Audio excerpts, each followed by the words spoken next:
Hey guys, a lot of mail in this week. Let's see what's in there.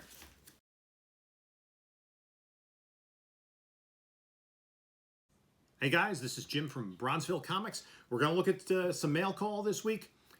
If you like the channel, subscribe, hit the like button, and leave a comment down below if you have something interesting to say about this. We always appreciate all that. So, first package, I'm not sure what's in each of these. So we're going to open them up. I pre-opened a lot of them, at least partially, because nothing is quite as exciting as watching somebody try to get through a whole bunch of layers of tape on video. So, there's one more over here.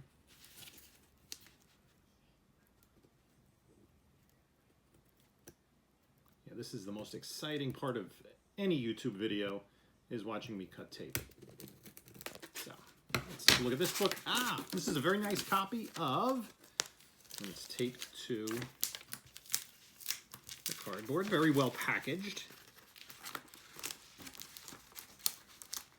It's Our Army at War, number 243, featuring Sergeant Rock. This is a high quality copy. This is a very, very nice copy. Sharp corners, no spine ticks. This is part of my DC 1972 collection. So it's from the month of March. I started to catalog exactly what I have from 1972, and I'm currently at like 55% of the year after quite a bit of collecting. So still quite a bit to go. Next package. This is something I just picked up on spec. It's Greek Street, number 2, and it has a preview of Sweet Tooth in it. So this is actually tied for the first comic book appearance of Sweet Tooth, which of course has recently become a Netflix series, and the first issue of Sweet Tooth itself. Oh, the bag just got ripped. We're gonna have to rebag this bad boy. Just snip that. Garbage. If I can get this out of here. That's the problem with strapping tape. I prefer painter's tape when I'm stuff that's I only use the packaging tape on the outside of the box when I'm. So this is all garbage. So that, if we look inside, I'll give you a quick look. Tape getting stuck to me. This bag is done anyway. I'm going to redo it. So this just to see if there are a few issues, because DC used to like to do, especially about this time, they used to like to do previews. So this is a special sneak preview of Sweet Tooth. I think give about 4 pages. I think I might have other books that also do that. So that is there. I must have other books from this month that do Sweet Tooth previews, because I did collect some Vertigo titles. I have Unknown Soldier, I have Madame Xanadu. I know I've been looking at those recently. Next up, this is a book that, masking tape, that's a little bit better, that has actually got a copy in a collection recently. This, I want to see how high grade a copy this is in a quick look, is Amazing Spider-Man 210, the first appearance of Madam Web. Now, we did see her in the Spider-Verse movie. In brief, will she come back to the Spider-Verse? Will she be part of a live-action MCU?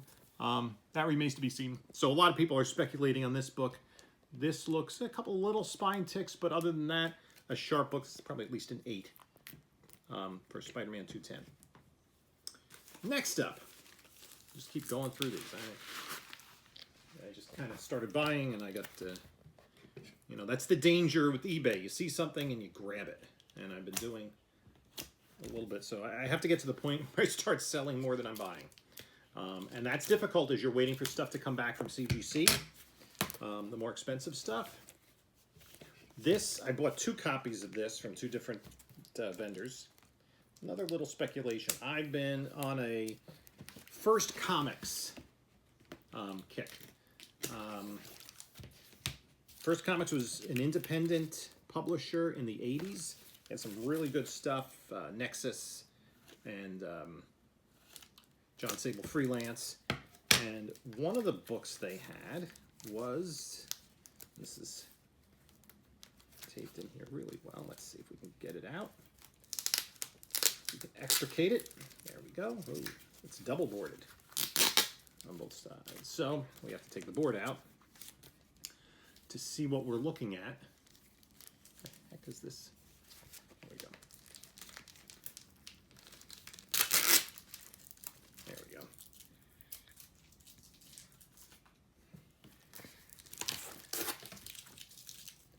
A universal truth in collecting comics: tape is sticky. And you do have to be careful. You don't want to end up with a tape pull. Star Slayer number 10. This has the first appearance of Grimjack. So I did buy 2 copies of this. There's another in here somewhere, I believe. So that's garbage. Gemini mailer. This should be a quick open, quick reveal. I got one of these last week, and I bought another. I bought 2 copies. One arrived last week, and one is now here this week. This has not yet come to fruition in the MCU, but there are a lot of people, including myself, that think that it will, and that is Hulk number 1, Red Hulk. Thunderbolt Ross's Red Hulk. Ow. That's so some MCU speculation there. That is I believe, hopefully that's a CGC worthy candidate.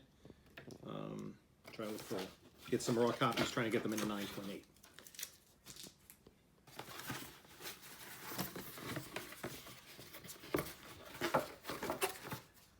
Up next, let's see, this little package.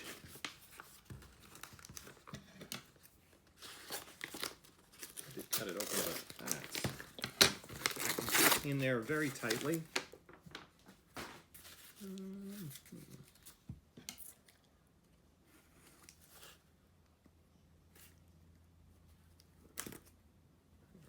think we can slide the book out now.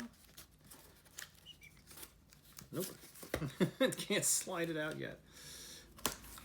There we go. Oh, this one. Another little bit of a spec book. Ooh, it does have a fold in it. This is Teen Titans 45. First appearance of Karen Beecher, who 3 issues later assumed the mantle of Bumblebee. And I believe that made her the first African-American female hero in DC Comics when that happened. What's next? Let's see.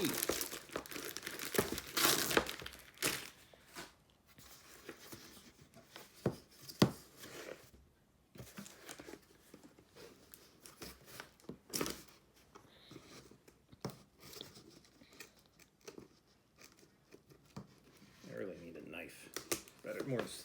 Which would work better than scissors.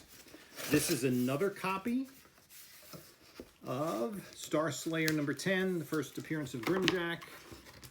It's taped down on all sides.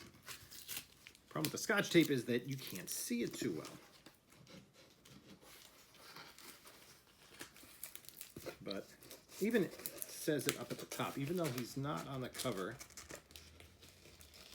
that it is introducing Grimjack. Right there at the top.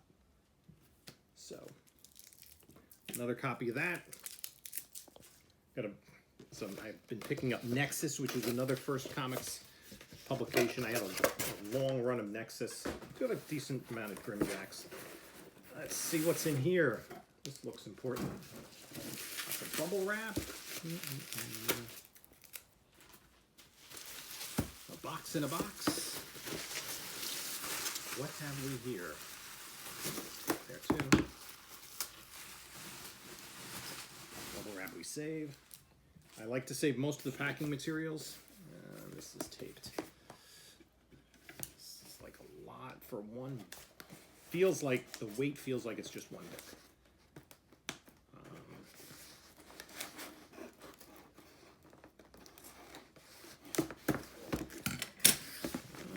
bubble wrapped in here. Or is this? No, I don't think doesn't feel like a slab.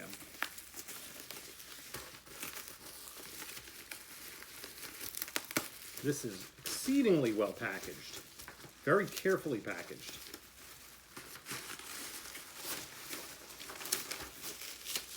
That means it better be expensive. Well, let's see what it is.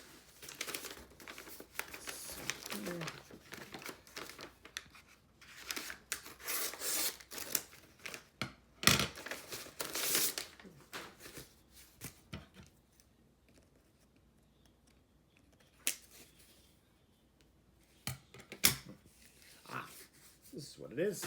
I have a bunch of copies of this. I think this is either my 4th or 5th copy of Nova #1. I just sent 2 of them off to CGC. I already have 1 out. Maybe could use a little bit of a press, but that is a high-grade copy. I don't really see any color-breaking spine ticks. That's good. Corners look reasonably sharp. So Nova, obviously speculation that he will be in the MCU. Now this box, look at this thing. Look what happened here. Look at this. This is how it arrived at my doorstep. Now, this is kind of, these were for my younger daughter. It's a whole set. Not complete, but a whole bunch of, got to rebag and board each of these, of Miraculous. I'm not sure where it starts. Featuring Ladybug and Cat Noir. It's a very popular French animated series. It's been on Netflix. It's not French. It's American. That just takes place in France. No, it's French. They redubbed it in English. It was created in France. And there's been talk of creating a live-action property of it. If that does occur, then we have a whole bunch of these. Well, at least they also are going to make a movie. They're going to make it's not going to be live action yet, but it's going to be like a better quality Miraculous movie. 2 to go. 2 to go. What do we have in here? I have one really cool acquisition. It's not this one. It's the next one, I guess. I think it arrived already. This is a nice one. This is a pretty nice quality, too. DC 1972. Now, one of the interesting things, this is one of the early DC 100-page Super Spectaculars. It has 2 numbers on it. It's Our Army at War, number 242. The first thing I unboxed today was 243. But it is also number DC9. DC kind of inconsistently numbered their 100-page Super Spectaculars. So they released 6 of them in 1972. They released, I believe it was DC 7 through DC 12. And they were all different titles. Sometimes they were just DC whatever, and sometimes they were also, like this one, part of the main title. But there were a couple that were just their own thing. Now this one, if this is what I think it is, I'm going to take a little peek. Oh, yes, it is. So this is a new personal record for me. This is now, I can unhinge this. This is Feature Comics number 24. This is the oldest comic I now own. This is from 1939. Hey, Brad, I don't think it was really comic book people. I got this for like $50. Not in the greatest of condition. And this was a Quality Comics title that the eventual headliner in this, he would premiere 3 issues later, was Doll Man, who later became part of the Freedom Fighters when DC bought, well, this is like seal wrapped. Like, wow, that's interesting. You can see if you can see on here, the cover's kind of flaking. There's some problems with this book, but this is I now have a book from the 1930s, which I think is really pretty cool.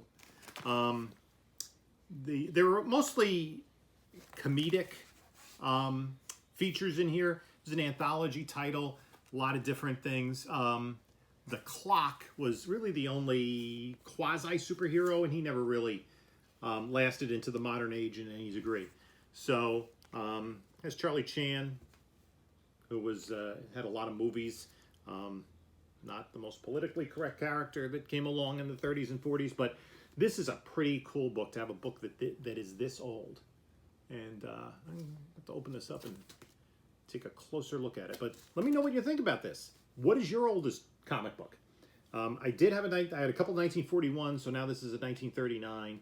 I would like a 1930s superhero book, but we'll take this as it is. So guys, I hope you enjoyed this video. In the meantime, again, subscribe, like, leave a comment. What do you think of what I got? What do you think of Feature Comics 24 as an acquisition? So that's it for today. Until next time, enjoy your comics.